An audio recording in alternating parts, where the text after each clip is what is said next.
This one.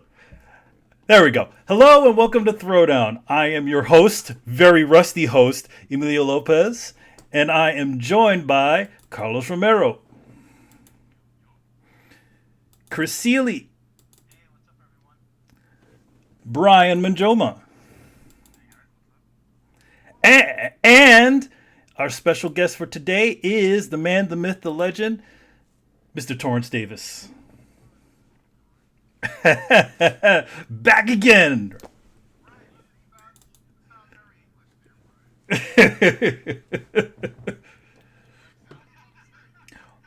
Oh wait, you know what? Hey guys, you realize I got to do this again because I fucked up. I had the there we go. I had the desktop audio closed down. All right, here we go. Hello and welcome to Throwdown. I am your incredibly rusty host, Emilio Lopez, and I am joined by Carlos Romero.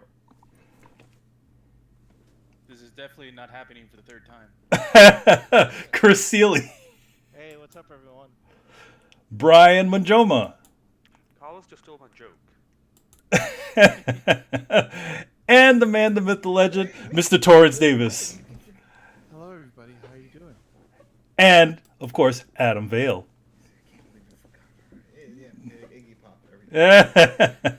So, yes, I'm messing up all the time, but you know what? We're still good. We're good. I haven't done this in a long time, like officially. Like, I think maybe 4 or 5 years since I've actually hosted, except for last week when we had Carlos running in the background. So, yep, we're all good. We're starting up the show. No things going on other than just the usual shit, right? Tony's birthday. It's Tony's birthday. Yes, it is. Actually, it is Tony. It is actually Tony's birthday. Oh, And that is that is the reason why he is not here today, because he is going to be out in the Nowlands with one of our panelists, Mr. Carlos Romero, and our me and Tony's longtime friend Michael, really cool dude, and they're all gonna you remember Mike. Metal Mike. Carlos is there right now. No, Carlos is going to be traveling. Oh, get some beignets, man. Yeah. Oh yeah, that's definitely in the itinerary. What's the occasion? Is there some concert there or something? No, he's going to be 40 years old, man. Wait, Carlos, where are you from? Texas. I'm not gonna be 40. No, it's Tony. Right, but you just going to hang out? Yeah. Oh yeah. Never been to New Orleans. You never flew to Boston or anywhere during my birthday. I seem to mishandle the invitation. Yeah, well, I always invite everybody to come see me.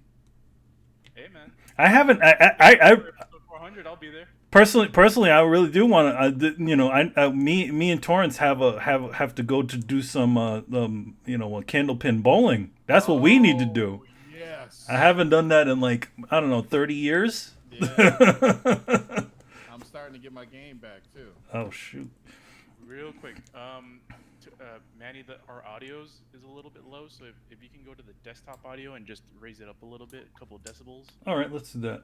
What are you guys watching the stream and you checking the quality? Yeah, the we're fans checking. are letting us know. They're like, man, why are these guys so low? Oh, the fans. I'm uploading a YouTube video All right, now. how are we sounding now? Are we good? We're checking. All right, guys. How do we sound now? Do we sound good? At least anyone else other than Manny, because. No, I purposely make my voice incredibly strong on this so that I can overpower every single one of you. No, fling around. Everybody sounds good to me. Oh, yeah, that's right. It's on Twitch. Yeah, we're on Twitch. Mm-hmm. So we good? We good? Yep, we're good. All right. We're good. All right. So yeah, let's begin the show. Let's just start Whoa, with, I'm in a different corner. I'm in a different box on Twitch. yeah. And Yeah, there's it's all over moving, the place. there's parallax scrolling and everything. Oh yeah, that's our new setup we got. How here. did you do that, man? I'm sorry. Yes, in the game business, what's going on? Well, I mean, we can talk about that later, but yeah, a lot of the stuff that you're seeing, all that stuff was done inside of what is it, OBS. You can actually make scrolling things and all kinds of fun little I effects. didn't know that. The reason how we're all separated out, that's all key color keying, technical shit. Yeah, I know how to do all that. So yeah. All right. So yeah. All right, cool. I guess we'll just to start up. So Phil Spencer says Google and Amazon are Xbox's main competition. What do we think about that one? Yo, man, what about Sony? What about Sony? What about Sony? Well, because we talked about before, they're going in a different direction. They're really focusing on this gaming anywhere idea, and of course with the xCloud, we see what Stadia is doing, but that's sort of falling apart. And from what we understand, Amazon's also thinking of getting into that aspect of gaming. They already had their gaming division for a little bit, and that fell apart. Remember, they had some studios that they purchased, and they were going to do direct gaming. They bought Double Helix. Double Helix, yeah. So it looks like they might go a different route, but definitely go through the whole streaming aspect. Here's the thing: like we've been saying this ever since since the beginning when they started talking about xCloud and they started talking about all this stuff. That Microsoft is becoming a service. They're doing what they sort of do best, which is concentrating more on software than on hardware. So it's like they want to be everywhere. They want to be able to be, they want you to be able to put in your, if you feel so inclined to play it the old-fashioned way in your Xbox, or if you go off to your PC or your phone, they want to be everywhere that you're going to be, and it's not about console exclusives. It's about ecosystem exclusives. That new Hellblade game that's going to be on all the different things that allow for xCloud. As well as, they're probably still going to be printing discs, but who knows how long that's going to last. Right. People, if you got Android, go download the beta for the xCloud. That shit works. Yeah, it works, and that will be amazing when it's officially out there in the wild, and you're putting it on your tabletop and just gaming a full game like a Destiny 2 or Gears 5 or what have you, and your buddy next to you is just playing some other rinky-dink shit on his phone like a typical phone game. It's like, yo, look what you can do now. And I think that's going to be a big selling point. That people are like, well, this is worth having because then I have my game library on all different devices and platforms. My save world is still saved up in the cloud. So if I get to chapter 3 on the phone or my tablet and I go to my console, I'm still on chapter 3. That's crazy. You know what Microsoft has done with their infrastructure right now at this juncture? They have made paying for Xbox Live worth it. Yes. Game Pass, xCloud coming up. They've made it worth the price. I mean, remember how people used to complain about paying for Xbox Live all those years? Oh, yeah. Now you're getting serious value for your money. Well, I mean, Game Pass is not included into Xbox Live, like the payment that you make for Xbox Live. That's an additional. Right, well, but you package it all together. Yeah, you get the package. Now, the xCloud, they said was going to have a separate pack.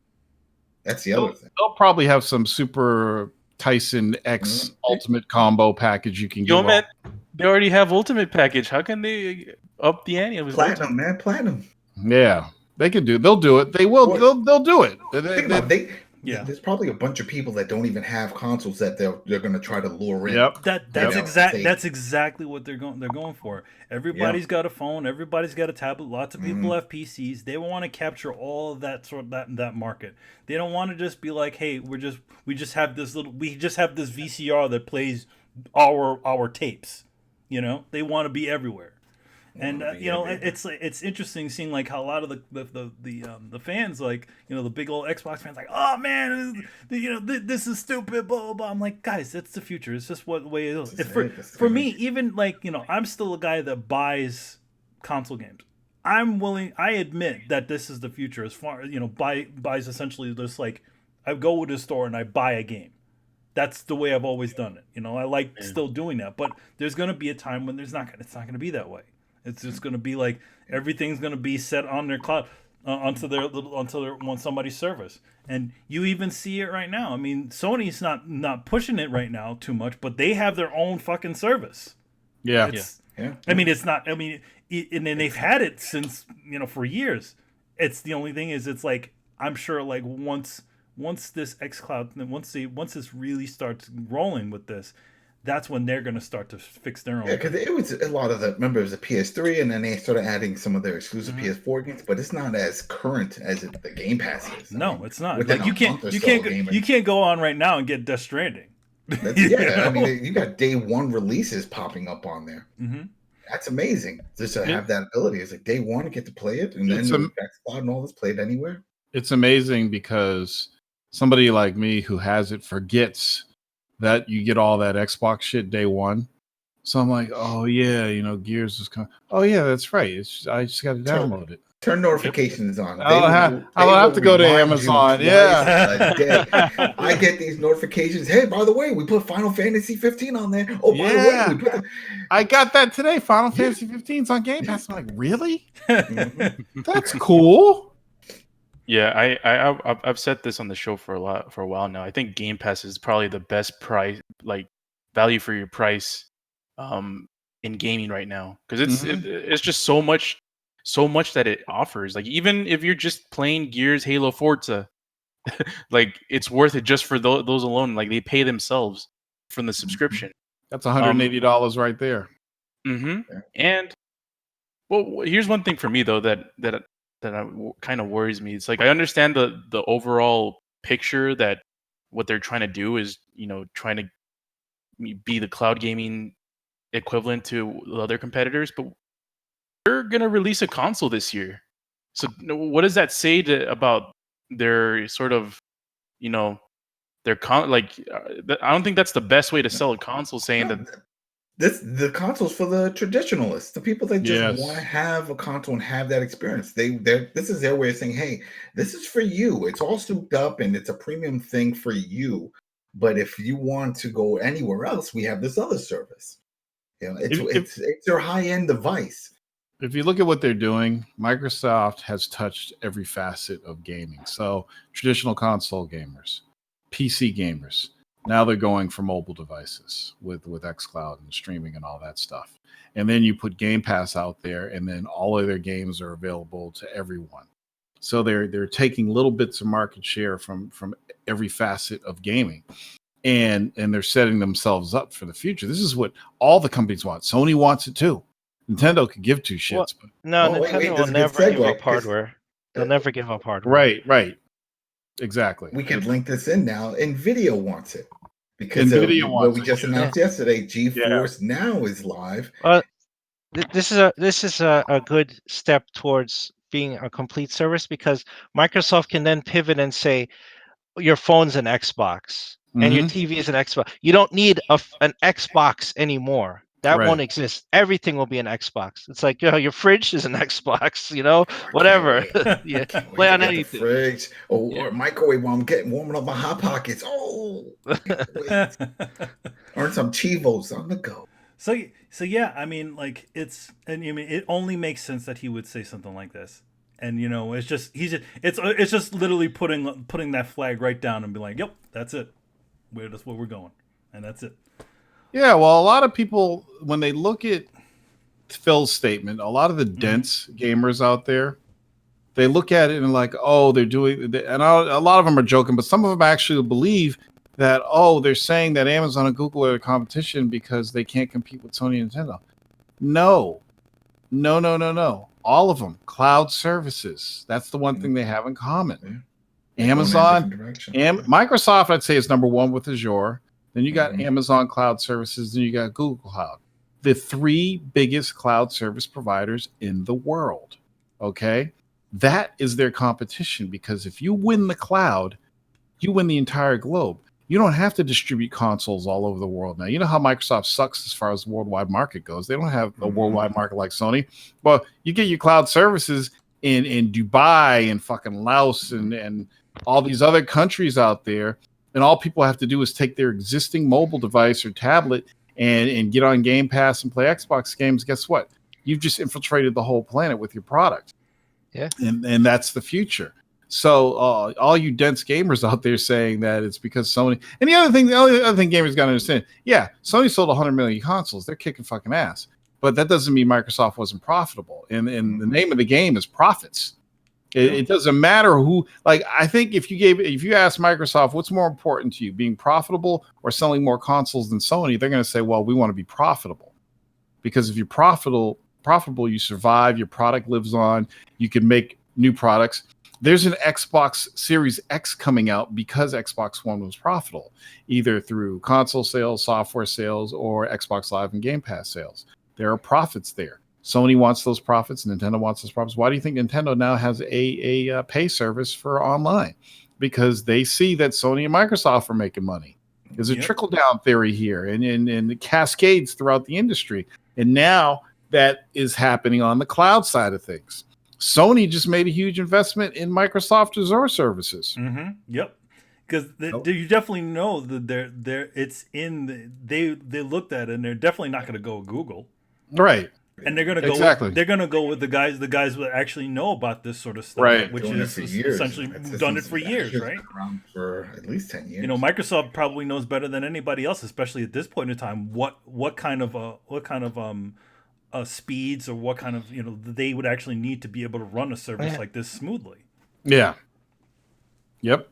It's crazy. Well, I mean, Google knows exactly what it takes to fail a service, so. They got that. But the thing is, so if you look at Microsoft they've been working on Azure for years, right? Amazon, same thing. Google has great cloud services, but they're getting into that game space now, so they have a lot to learn. Mm-hmm. Even if the Stadia fails, they'll just say, okay, let's take it and do this with it and make it better. I mean, it's the move that most game companies do. Look at Fortnite. Fortnite was a tower defense game. Mm-hmm. PUBG came out and they said, "Oh, that's cool. Let's put that in the Fortnite." Now look at them. Now they got their own store. They've exploded. Google's gonna find a way to turn this into something positive and make it work. I mean, if they're not looking at what the market is doing, then they're stupid. Right. You know, if they're not looking what all the other guys are doing, then they're not being open to what's it makes me going on. wonder now if the whole thing with Geforce Now and having the ability to import your Steam library, your Epic, and your Blizzard, if that's exclusive. If it's not, that's something that NVIDIA really needs right now, because that's what's hurting them. They don't have games on there, and then the games they have are old and they're at full price. It's not a bargain. It's not a deal.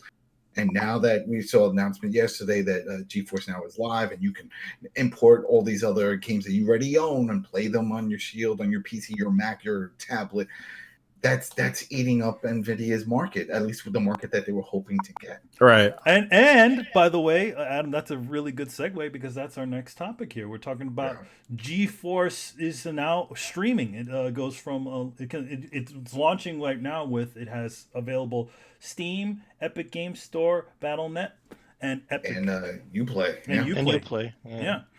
I tried it. I was using it for the Steam aspect of it, and it worked great. Got to play the games. Some of the smaller games even gave me an option to download it. I was doing it on my Shield, and I did also on my desktop. Worked fine.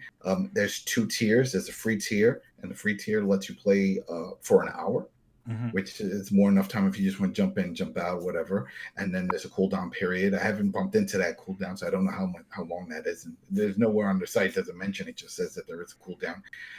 And then there's the $4.99, which they said could change at any point, but right now that $4.99 gives you unlimited amount of time. Interesting. But either way, the free tier, you still get 1080p, 60 FPS. So you're not getting gimped on it. It's just the 1 hour. So what did you play on? I played on my NVIDIA Shield. Okay, so you had a hardwired connection? No, 5G wireless. Of motherfuckers with the 5G, you're killing That's me. it. I went on my 5G, and there's 2 ways. First, you could always do it's so crazy how they have this, because within the application, the NVIDIA Shield, it's NVIDIA Games, or now they're changing it to GeForce, but it still says NVIDIA Game Store. But when you go into it, it'll scan your network, and it automatically picked up my desktop PC upstairs that has Steam on it. It says, hey, you got Steam. We could stream games from there. You want to scan it? Boom, it scanned it. It saw the games that I had on there. You want to play direct? You want to stream it? No problem. No fee for that. That's it. Just go and play it. Now, already in the store, because that's Android TV, there is a Steam Link app. So I guess that's why they were like, we'll just integrate that. You don't even need to go outside the app. It's all integrated.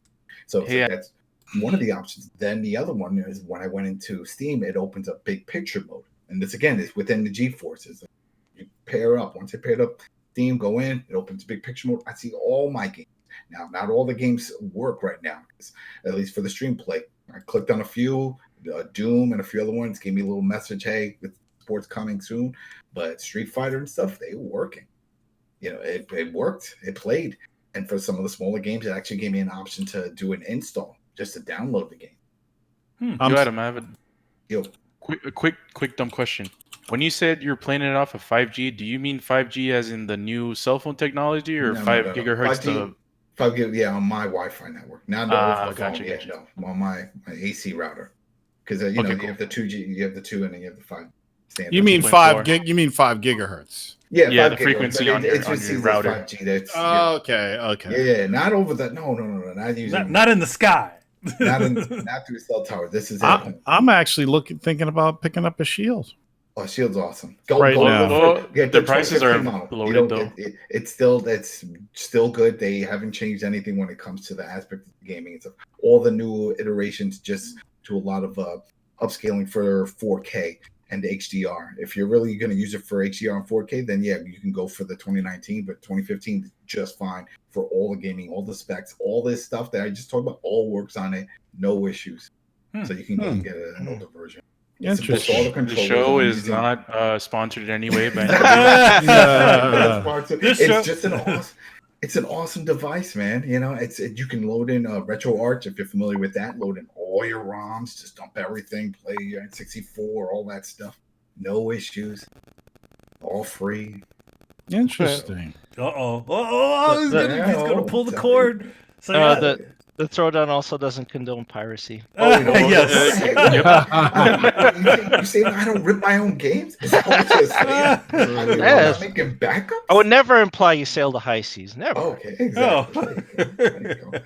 No, but it's an awesome device. It's an awesome device. But the whole point, to get back to the topic, is that the fact that now they're in that space, and they're in that space making a big splash because of this integration of these stores. That's something that Google should have really looked into. If they would have said, hey, we got Stadia, we have some games that you can buy, but you can import and stream play certain games that you already own from these other stores, I think it would have had a better reception. But once this news gets out there, because look, it's still foreign. And even now, if I didn't have this, a Shield and the whole thing, I would still be kind of like, wait, NVIDIA is doing what? They have a service? Well, how does this work? What do you mean? So once it gets out there, people say, wow, there is another service out there, and they do have a free tier, and I can link with all my old games. I'm sure it's going to get involved, and it's going to make some kind of impact on this market. It's interesting. So yeah, next one we're going to talk about is Dan Houser leaves Rockstar Games. That is a pretty big deal. Yeah. Wait, where did he go? Didn't he go to Blizzard? He didn't go anywhere yet. Oh. No, that was the head of the coalition. That's the head of the coalition. That's actually, we're going to talk about that one next. But yes, spoiler. Yes, but but Dan Houser apparently left Rockstar. That's what.